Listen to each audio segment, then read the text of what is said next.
तीन चुनावों का जिनका मैंने अपने इस बात में जिक्र किया, मेरा आकलन बिल्कुल सही बैठा था, ये भी सही बैठेगा। लेकिन मैं फिर भी कहता हूँ, अगर परमात्मा ना करे कि मेरा ये आकलन कुछ गलत निकलाना चाहूँगा। 2018 में मैंने कर्नाटक और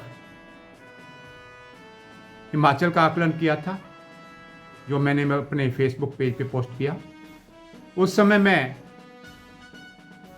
बीजेपी को पूरा जोर लगाकर भी 110 सीटें आ सकती हैं और कांग्रेस की केवल 37 सीटें पक्की हैं, और उसमें भी उसको नुकसान हो सकता है। जहाँ जहाँ चौटाला अच्छा करेंगे वहाँ वहाँ कांग्रेस को नुकसान होगा, और वो कुछ सीटों पर हुआ भी। नमस्कार, यूएन न्यूज में आपका स्वागत है। जिस तरीके से महाराष्ट्र, झारखंड इलेक्शन के कल रिजल्ट आने वाले हैं, कल एकदम बहुत बड़े रिजल्ट आने वाले हैं। जिस तरीके से कौन सी पार्टी जीतती है, महाराष्ट्र में और झारखंड में कड़ी टक्कर हुई थी, और अब देखते हैं कि रिजल्ट में क्या होता है। तो हमारे साथ हैं कवि जुड़े हैं हमारे साथ पंजाब से, राजिंदर बंसल अबोहर, कवि, गीतकार, मंच संचालक व विवेचक हैं, और वो राजनीतिक विश्लेषक भी हैं। जो जिस तरीके से अभी तक उन्होंने जो भी अभी पिछले चुनाव हुए, जितने भी चुनाव हुए, उनमें जो भी इन्होंने विश्लेषण किया वो बिल्कुल सही तरीके से, बिल्कुल सही गया है इनका अनुमान। तो इस तरीके से आज हम उनको जोड़ रहे हैं। उन्हीं पिछले अनुमानों को जोड़ते हुए, जो लोकसभा इलेक्शन हुआ था उस सबको जोड़ते हुए हम इनको आज अपने चैनल पर ले रहे हैं।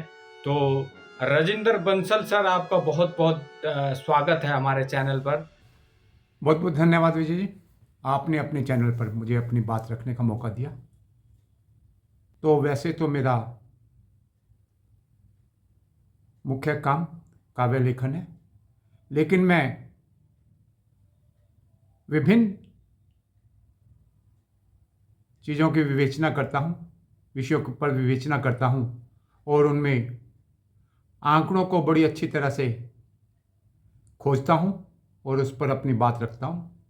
तो पिछली बार भी मैंने कुछ चुनावों में आकलन किए जो कि बिल्कुल सही निकले। झारखंड और महाराष्ट्र चुनाव के कल नतीजे आने वाले हैं।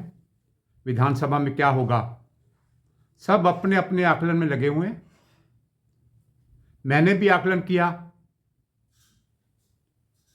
तो इसके ऊपर जो मैंने आकलन किया उससे पहले एक बात बतलाना चाहूँगा। 2018 में मैंने कर्नाटक और हिमाचल का आकलन किया था, जो मैंने अपने फेसबुक पेज पे पोस्ट किया। उस समय मैं बीजेपी को पूरा जोर लगाकर भी 110 सीटों से आगे नहीं निकाल पा रहा था, और नतीजा लगभग वैसा रहा। और हिमाचल में मैं उस समय बीजेपी को 50 सीटें दे रहा था, वो 44 पर रही। उसका मैंने बाद में आकलन भी किया क्यों रही। और इस बार हरियाणा के नतीजे, जब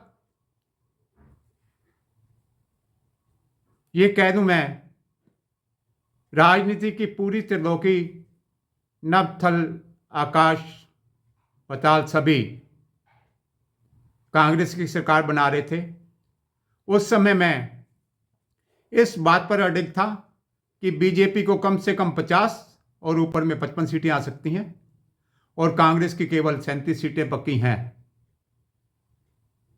और उसमें भी उसको नुकसान हो सकता है। जहाँ जहाँ चौटाला अच्छा करेंगे वहाँ वहाँ कांग्रेस को नुकसान होगा, और वो कुछ सीटों पर हुआ भी।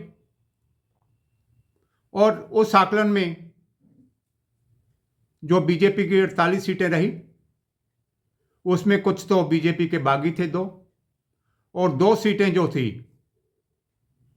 पंचकूला और कैथल नहीं हारनी चाहिए थी, वो बीजेपी हारी। बाकी लगभग जिन सीटों की मैंने भविष्यवाणी की थी वैसी ही रही।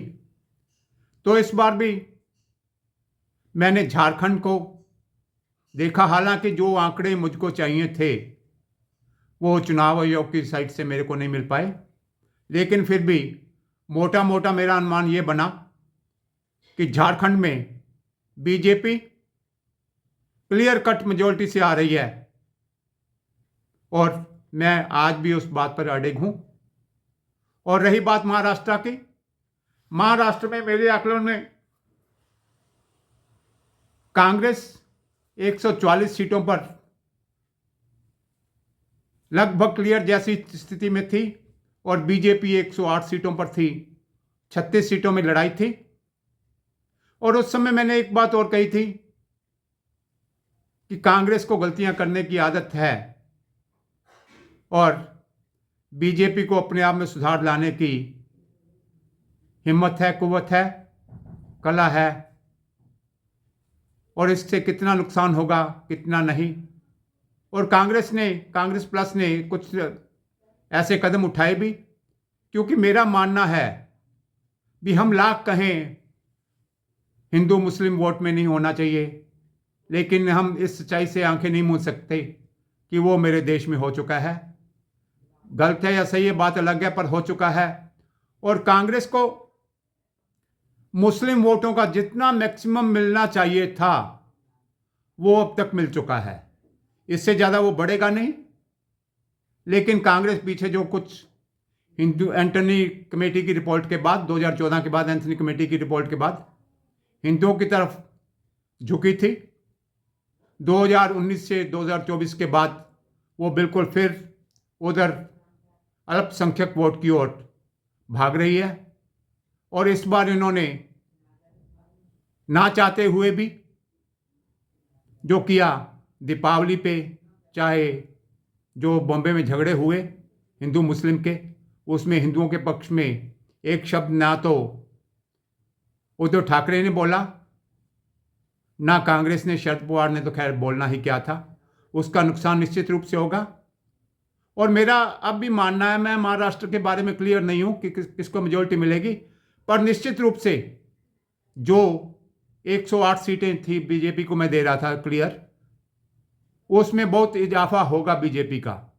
बीजेपी को लाभ मिलेगा ही मिलेगा, और उसमें कांग्रेस को जो उसने गलतियां की है उसका नुकसान निश्चित रूप से होगा। और एक सबसे बड़ी बात मैं पहले भी मैंने अपने फेसबुक पेज पे पोस्ट की है, आज भी की है, कि महाराष्ट्र में चुनाव नतीजे जो भी आए, कोई भी अलायंस आगे रहे, लेकिन सरकार किसकी बनेगी ये तय होगा चुनावों के बाद, क्योंकि वहाँ दोनों तरफ 3-3 गुट हैं और तीनों लगभग अच्छी खासी सीटें लड़ रहे हैं।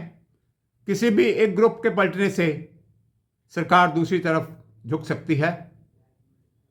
बीजेपी प्लस में शिंदे और बीजेपी एकजुट रह सकते हैं, ऐसा मेरा मानना है।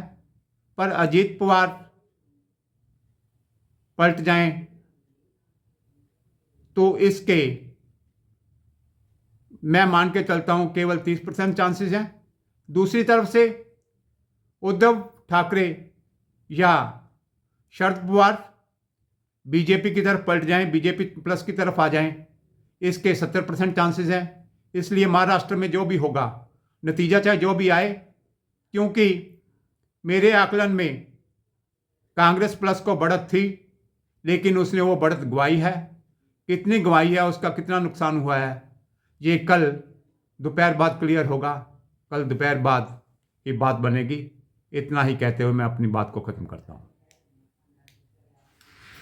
और आखिर में मैं आपके चैनल के सभी दर्शकों को कहना चाहूँगा कि मैंने बिना किसी भेदभाव या पूर्वग्रह से हटकर ये विश्लेषण किया है। और मेरा अब भी मानना है, जैसे मेरा पिछले 3 चुनावों का जिनका मैंने अपने इस बात में जिक्र किया, मेरा आकलन बिल्कुल सही बैठा था, ये भी सही बैठेगा। लेकिन मैं फिर भी कहता हूँ, अगर परमात्मा ना करे कि मेरा ये आकलन कुछ गलत निकले, तो फिर मैं विश्लेषण करूँगा कि कहाँ कहाँ मैंने गलती की और आगे से नहीं करूँ। तो इस बात को मैं आप ध्यान में रखते हुए आपसे और आपके दर्शकों से विदा लेता हूँ, और बाकी कल देखते हैं मेरा आकलन कितना सही बैठता है और कितना गलत, ये आने वाला कल ही बतलाएगा।